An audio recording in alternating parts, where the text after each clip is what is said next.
धनुराशी. नमस्कार मंडळी, मी ज्योतिष महागुरु डॉक्टर पंकज शास्त्री घेवारे गुरुजी आपल्या सर्वांचं त्र्यंबक राज ज्योतिष या यूट्यूब चॅनलमध्ये मनापासून स्वागत करतो.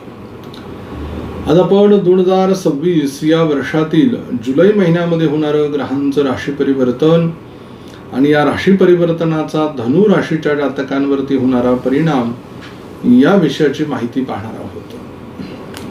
या संपूर्ण जुलै महिन्यामध्ये 3 वेळेला ग्रहांचं राशी परिवर्तन होत आहे. 4 जुलै या दिवशी शुक्र ग्रह सिंह राशीमध्ये विराजमान होतोय. 7 जुलै या दिवशी बुध ग्रह कर्केतनं मिथुनेत वक्री होऊन येतोय. 16 जुलै या दिवशी सूर्य ग्रह कर्क राशीमध्ये राशी परिवर्तन करून येतोय. या राशी परिवर्तनाचा धनु राशीच्या जातकांवरती नेमका काय परिणाम होणार आहे ते आपण या व्हिडिओमध्ये पाहणार आहोत. प्रथम स्थान धनु राशी, स्वामी गुरु ग्रह हा पत्रिकेमध्ये अष्टम स्थानामध्ये विराजमान झालेला आहे. तर इथे कर्क राशीमध्ये उच्चतम अवस्थेमध्ये विपरीत राजयोगाच्या सारखी फलं देण्याच्या दृष्टीनं हा योग सक्रिय आहे. याचबरोबर बुध या ग्रहाबरोबर सप्तमेशाबरोबर झालेला अशुभ द्विद्वादर्शक योग, शुक्राबरोबर झालेला अशुभ द्विद्वादर्शक योग हा लग्नेश या स्थितीमध्ये म्हणजेच काय की प्रतिकूल परिस्थितीला सुद्धा तो अनुकूल करून टाकणारा आहे. म्हणजेच या महिन्यामध्ये आपल्याला काही काळजी घ्यायची आहे. त्या काळजी म्हणजे अशा की आपल्याला भावनिक अस्थिरता प्राप्त होऊ शकते.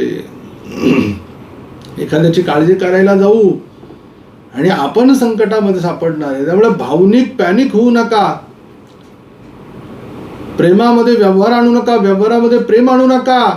जे काही आहे दुसऱ्याला वाचवण्याच्या नादामध्ये स्वतः कुठे फसू अशी परिस्थिती निर्माण होण्यापेक्षा जे असेल ते उत्तर प्रत्यक्ष देऊन मोकळे व्हा,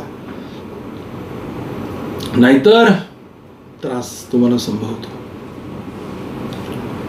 द्वितीय स्थान या स्थानाला धनस्थान म्हणतात. या स्थानाचा स्वामी शनी ग्रह हा सप्तमेशातील बुधाबरोबर चतुर्थात्न केंद्र योग करतो. मग हा धनेश आहे, त्याचा स्वामी चतुर्थात आहे. त्यामुळे आर्थिक स्थिती ही उत्तम असणार आहे. काळजी करण्याचं कारण नाही. जे आहे ते व्यवस्थित साठवून ठेवलेलं आहे. पैसा व्यर्थ खर्च होऊ देणार नाही. झाला तर परिवारासाठीच तो पैसा खर्च होईल. आणि जीवनामध्ये एक नवीन पाऊल उन्नतीच्या प्रगतीच्या दृष्टीने तुम्ही धनु राशीचे लोक या जुलै महिन्यामध्ये टाकताना ग्रहांची स्थिती अशी अनुकूल होताना दिसते आहे. तृतीय स्थान स्वामी शनी महाराज हे चतुर्थात आलेले आहे. नवीन संधी आहे पराक्रमाच्या दृष्टीनं. करिअरमध्ये पुढे जाण्याच्या दृष्टीनं नवीन योग उत्तम तयार झालेले आहेत. सुखाकडे नेणाऱ्या वाटचाली आहेत. परंतु त्या मूर्तीलाही आधी टाक्याचे घाव सहन करावे लागतात. तेव्हा देवपण प्राप्त होतं आणि लोक पाया पडत असतात. म्हणून आपल्याला आधी झुरावं लागेल, आपल्याला आधी धावपळ करावी लागेल, आपल्याला आधी कष्ट करावं लागेल. त्यावेळेला त्या नवीन संधीचं सोनं करून घेता येणार आहे. नवीन व्यापार उद्योगाच्या संधी चालून येणार आहेत. त्या संधींचा फायदा आपल्याला घेता आला पाहिजे. चतुर्थ स्थान स्वामी गुरु ग्रह अष्टमात आहे. मग ही प्रॉपर्टी घेत असताना त्याचे कागदपत्र आपण व्यवस्थित पाहून घेतले पाहिजे. वाहन घेत असताना ते वाहन योग्य आहे का, आपल्याला जीवनात ते लाभेल का हे सुद्धा आपण बघून घेतलं पाहिजे. आईच्या प्रकृतीला त्रास संभवतो. तिचे वेळच्या वेळी आपण काळजी घेतलेली बरी, चांगल्या दवाखान्यात नेलेलं बरं आहे. वास्तू घेण्याच्या दृष्टीनं एकदा ती वास्तू बघा, पहा, मग घ्या. घाई करू नका. नाही तर मग उत्तावळा नवरा गुडघ्याला बाशिंग असं आपल्याकडे जुने लोक म्हणतात. आधी घाई करायची, डोक्याचं बाशिंग गुडघ्याला बांधून घ्यायचं. ती घाई करायची, वाहन घ्यायचं, चुकीचं वाहन घेऊन ठेवायचं. वास्तू घ्यायची, चुकीची वास्तू घेऊन ठेवायची. असं करू नका. पंचमस्थान स्वामी मंगळ ग्रह षष्ठ स्थानामध्ये गेलेला आहे. प्रेम प्रकरणामध्ये यश येऊ देणार नाही, परंतु या मंगळ ग्रहाचा शुक्राबरोबर झालेला केंद्र योग भाग्यातनं अध्यात्माकडे वाटचाल करायला लावणारा, करिअरकडे लक्ष द्यायला लावणारा, रिकामटेकडे काम बंद करायला लावणारा, कोणाला मदत करायची असेल तर त्यापासून दूर करणारा, आधी स्वतःच सावरायला लावणारा, करिअरमध्ये जीवनात पुढे नेणारा असा हा योग आहे. संतान प्राप्तीच्या दृष्टीनं उत्तम योग आहे.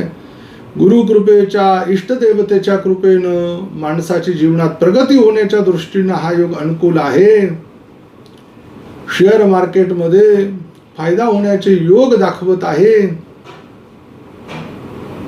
त्या दृष्टीने तुम्ही वाटचाल करू शकतात. षष्ठ स्थानामध्ये वृषभ राशी आहे. स्वामी शुक्र ग्रह हा भाग्यात आहे आणि षष्ठातल्या या मंगळाबरोबर केंद्र योग आहे. नोकरीमध्ये बदलीचे योग, नोकरीमध्ये पद प्रतिष्ठा वाढण्याचे योग, नोकरीमध्ये वेतन पैसा वाढण्याचे योग, नोकरीमध्ये मोठं पद आपल्याला मिळण्याचे योग, नोकरीमध्ये हाताखाली काम करणारे सगळे जे सदस्य आहेत अगदी स्वतःला झोकून देऊन समर्पणानं तुमच्या हाताखाली काम करण्याचे योग आहेत. सप्तमामध्ये 7 तारखेच्या दरम्यान येतोय. वक्री होऊन राहिलेलं काम पूर्ण करण्यासाठी बुध महाराजांचा भद्र नावाचा पंच महापुरुष योगापैकी राजयोग, मंगळाबरोबर अशुभ द्विद्वादर्शक योग, सूर्य गुरु बरोबर अशुभ द्विद्वादर्शक योग, परंतु शुक्राबरोबर त्रिरेकादश लाभ योग आणि शनी महाराजांबरोबर केंद्र योग. कष्टातला संसार आहे, पुढे जाणार आहे. एखादी गोष्ट मागे पुढे होईल, अपयश येईल, अजिबात डगमगायचं काही कारण नाही आहे. पार्टनरशिपमध्ये व्यवसायात एखाद्या महिन्यामध्ये लॉस येईल, परंतु दुसऱ्या महिन्यामध्ये तो भरून निघेल. चांगल्या पतीची प्राप्ती, विवाह निश्चित होण्याचा योग, चांगल्या पत्नीची प्राप्ती, विवाह निश्चित होण्याचा योग, कर्तृत्वाच्या दिशेनं जीवनाला 4 चांद लागण्याचे योग आहेत. अष्टम स्थानामध्ये गुरु महाराज उच्चतम अवस्थेत आहे आणि ते विपरीत राजयोगासारखे ते फल दिल्याशिवाय आपल्याला राहणार नाही आहे. षष्ठातल्या मंगळाबरोबर त्यांचा होत असलेला त्रिरेकादश लाभ योग शरीर प्रकृती ठणठणीत ठेवणारा, कुठलेही संकट येऊ न देणारा, आर्थिक लाभ करून देणारा योग आहे. भाग्यस्थानामध्ये शुक्र ग्रह आहे. भाग्याची साथ लाभणार आहे, परदेशात जाण्याची संधी मिळणार आहे.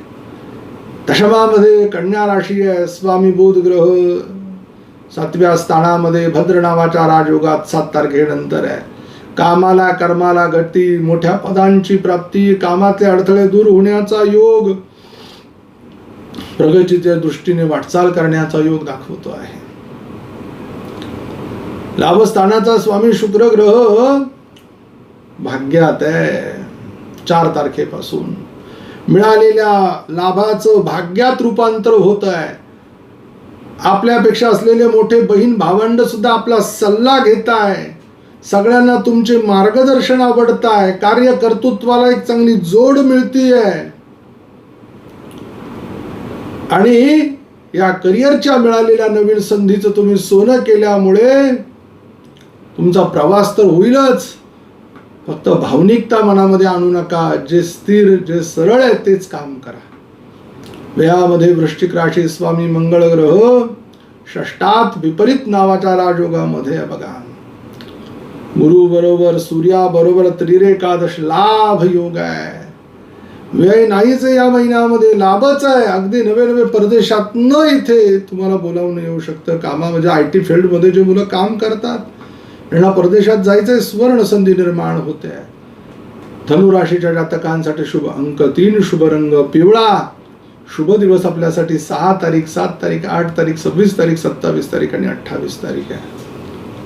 अशुभ दिवस आपल्यासाठी 11 तारीख, 12 तारीख, 21 तारीख, 22 तारीख आणि 23 तारीख आहे. आपल्याला मंत्र देतो ओम बृहस्पतये नमः. लवकर भेटू पुढील व्हिडिओमध्ये. तोपर्यंत सर्व प्रेक्षकांना नमस्कार.